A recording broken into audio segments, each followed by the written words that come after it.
Hingga saat ini polemik tapal batas antara Kota Palembang dan Kabupaten Banyuasin tak kunjung menemukan titik terang. Terkait hal ini, Gubernur Sumsel akan melakukan pemanggilan beberapa pihak seperti Pemkot Palembang, Pemkab Banyuasin, Otda Provinsi Sumsel, dan Depdagri.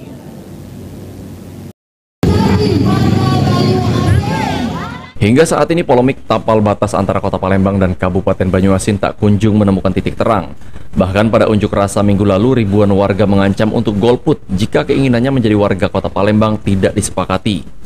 Menanggapi hal ini, Gubernur Sumatera Selatan Herman Deru pada Senin 5 Juni 2023 mengatakan, jika sudah mengetahui ada 4 RT yang tidak masuk ke Palembang, padahal pada rapat sebelumnya, seluruh RT sudah masuk menjadi warga Palembang. Terkait hal tersebut, Gubernur Sumsel akan melakukan pemanggilan beberapa pihak seperti Pemkot Palembang, Pemkab Banyuasin, Otda Provinsi Sumsel, dan Depdagri untuk menyelesaikan permasalahan ini. Kemarin saya baru dengar ada itu, jadi ada beberapa RT katanya yang tidak masuk, dari yang sebelumnya di rapat dengan kita itu masuk waktu awal-awal itu muncul masalahnya, tapi ternyata tidak masuk, ada beberapa RT itu. Nah, ini akan saya manggil semua pihaknya, artinya dari Pemkot,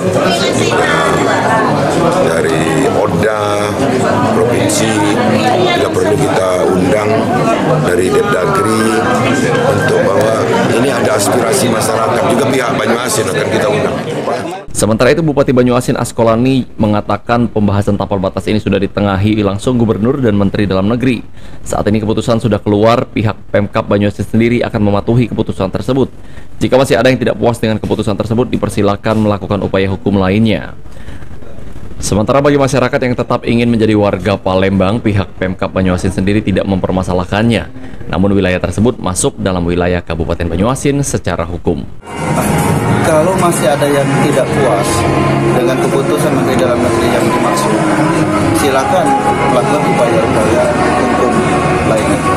Kalau pemerintah Kabupaten Banyuasin tetap kita patuh dengan keputusan Kementerian Dalam Negeri terhadap tapal batas yang ada, dan kita harus patuh dengan keputusan itu. Nah, bagi masyarakat yang ingin kembali ke Palembang, dari awal sudah selama tidak jadi masalah. Tapi wilayah itu adalah wilayah Kabupaten Banyuasin secara hukum. Sandi Pratama.